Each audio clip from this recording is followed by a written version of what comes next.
Well, dear brethren and sisters, in just 7 days, on Saturday, September 17th, we will celebrate the 229th anniversary of the signing of the Constitution of the United States by the Founding Fathers.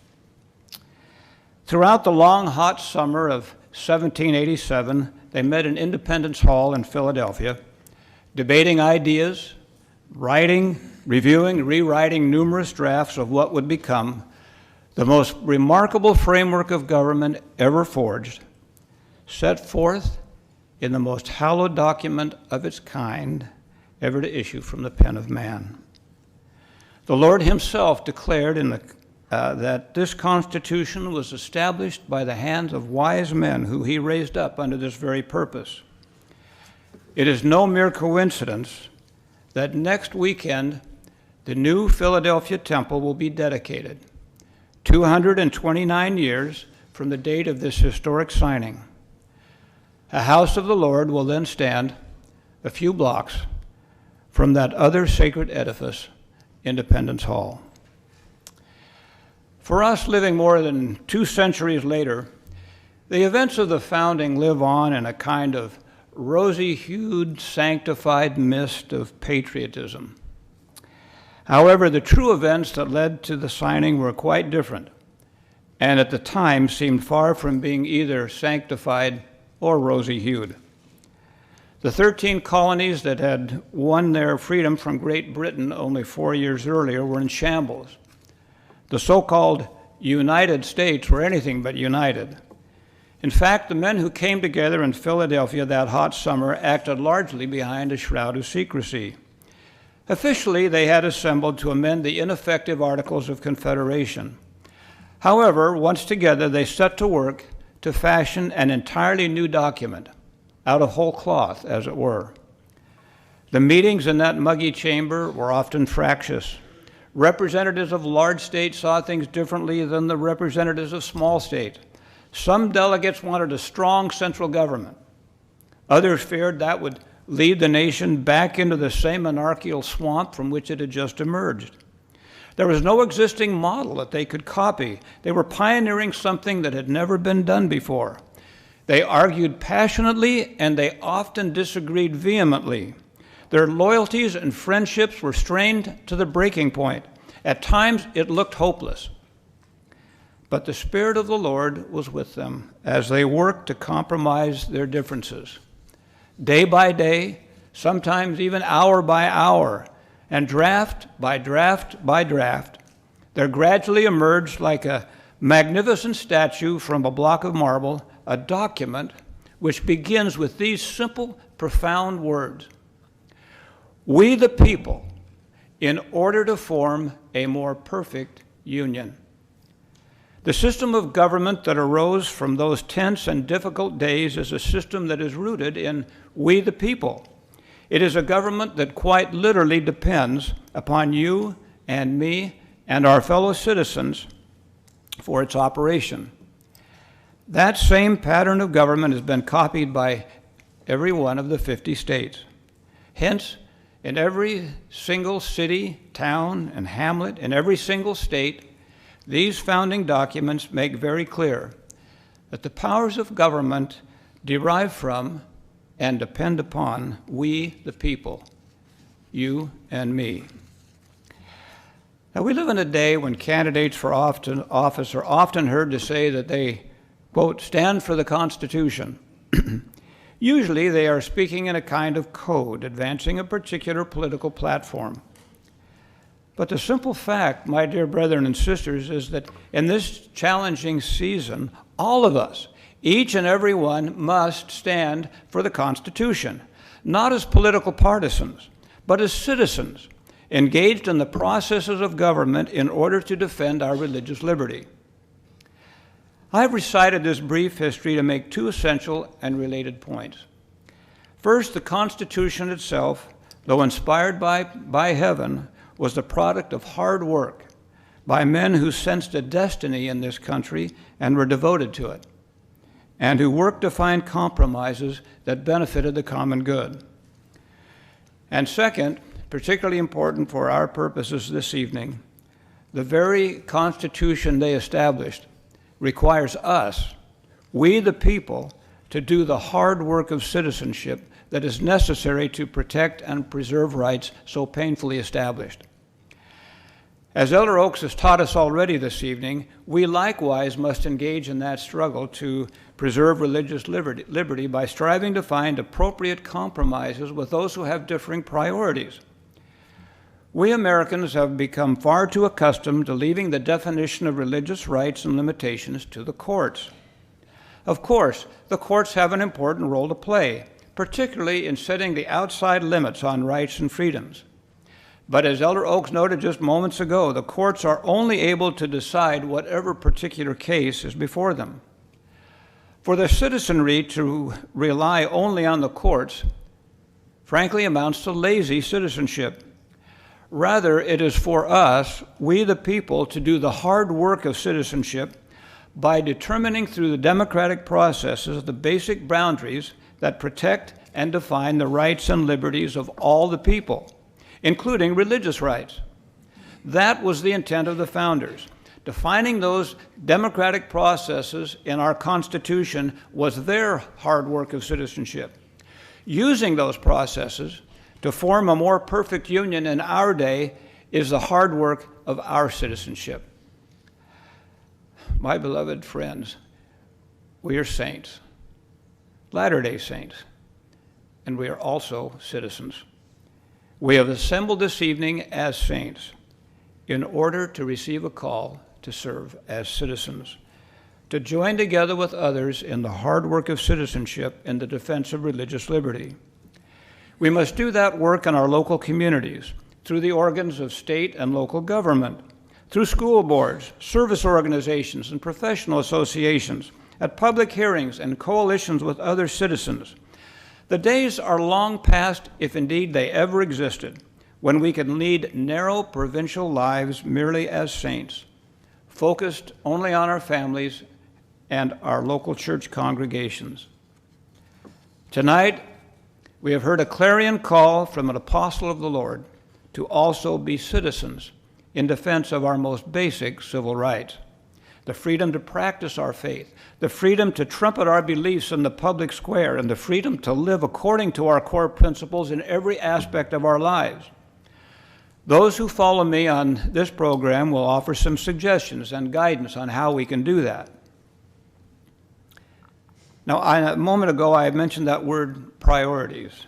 And before I conclude, let me say something about priorities in our religious rights and freedoms. These are offered as a guide, a template, a way of thinking about freedom of religion that can assist you as you survey the array of issues that may beckon your involvement and engagement with others. The central principle to bear in mind is that not all religious liberty claims are created equal. Some rights are critical, other perceived rights, not so much. As a general principle, religious liberty claims are more compelling the more closely they relate to purely private, family, and ecclesiastical matters. Conversely, less compelling the closer they get to public and governmental functions. There may be exceptions, but this is a good starting point. Certain freedoms are at the core of religious liberty because they lie within a fundamentally private sphere. On these freedoms, there's not much room for compromise. They include freedom of belief, freedom related to gospel, family gospel teaching and worship, freedom to express your beliefs to another willing listener, such as in missionary work, freedom related to the internal affairs of churches, including the establishment of church doctrine, the selection and regulation of priesthood leadership, and the determination of membership criteria, and the freedom to build temples and meeting houses within the framework of fair and reasonable zoning and land use regulations. These rights include the same right of free speech and expression in the public square as any other citizen, the freedom to publish beliefs, the freedom to debate public policy, including controversial matters, and the freedom to petition the government for protection of one's interests. These are the freedoms that are inherent in American citizenship and are non-negotiable. Next is a cluster of rights very near that core. These include the right not to be punished, retaliated against, or excluded from one's profession or employment solely on the basis of one's faith. America has no religious test for public office. Similarly, there should be no religious test for working in the various professions regulated by government. Those with traditional beliefs regarding marriage, family, gender, sexuality should not be excluded from being professional counselors, teachers, lawyers, doctors, or any other profession where the government grants licenses. Near these core interests are freedoms that relate to religiously important nonprofit functions carried on by religious organizations and religious schools, colleges, and universities. Religious nonprofits should have the freedom to have employment policies that reflect their religious beliefs, including the freedom to hire based on religious criteria.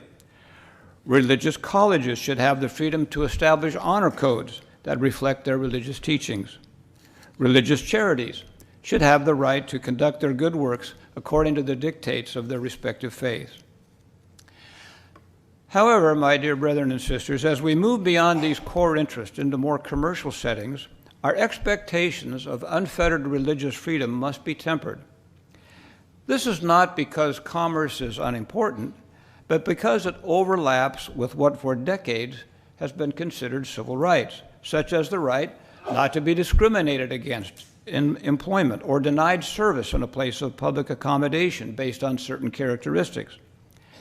Claims by business owners for religious freedom are strongest in small, intimate, and family business settings, and correspondingly weaker in large and impersonal corporate settings. It is in these commercial settings where defenders of religious freedoms must sometimes be willing to make prudential compromises. Finally, there are zones beyond those priorities where claims for religious liberty are much weaker and would be very difficult to defend. Some of these pertain to government services, where officials are required by law to perform certain functions. In these areas, religious beliefs should be reasonably accommodated, but other governmental interests may significantly limit the degree of accommodation. For instance, if it is your job to issue marriage licenses as an employee in the county clerk's office, and no one can easily take your place, then your freedom to refuse to issue licenses for marriages that are contrary to your religious beliefs may be limited. In summary, there is a hierarchy of religious freedoms, and we have no choice but to set priorities. Those that relate to private and ecclesiastical contexts or are part of the rights of all citizens are the most basic and least subject to compromise, while those that relate to commercial and governmental settings will of necessity require pragmatism and compromise. The United States of America is a great pluralistic nation. It is a nation of immigrants who hail from every continent and clime. Every religious faith across the planet can be found here, as well as those with no faith at all. Our population is comprised of the religious and the irreligious, of the believer, the agnostic, the atheist, of the secularist and the spiritualist, of white and non-white, of rich and not so rich, of the urban dweller and the country dweller. Yet, with a vision that in retrospect was stunning and most certainly inspired, the founders assembled in the humid, stuffy chambers of Independence Hall have reached down through the centuries and handed to us a formula for governing ourselves, a formula derived from compromise. It is a formula that permits a balancing of differing perspectives through principled compromise and mutual accommodation. It is a formula set against the backdrop of inviolable rights, chief among them the right to free exercise of religion. Engaging in that process and finding such compromises, that my dear brethren and sisters, is the hard work of citizenship. We are Latter-day Saints. May we also, like the Nephites of Captain Moroni's day, run to the title of liberty as Latter-day citizens. In the name of Jesus Christ, amen.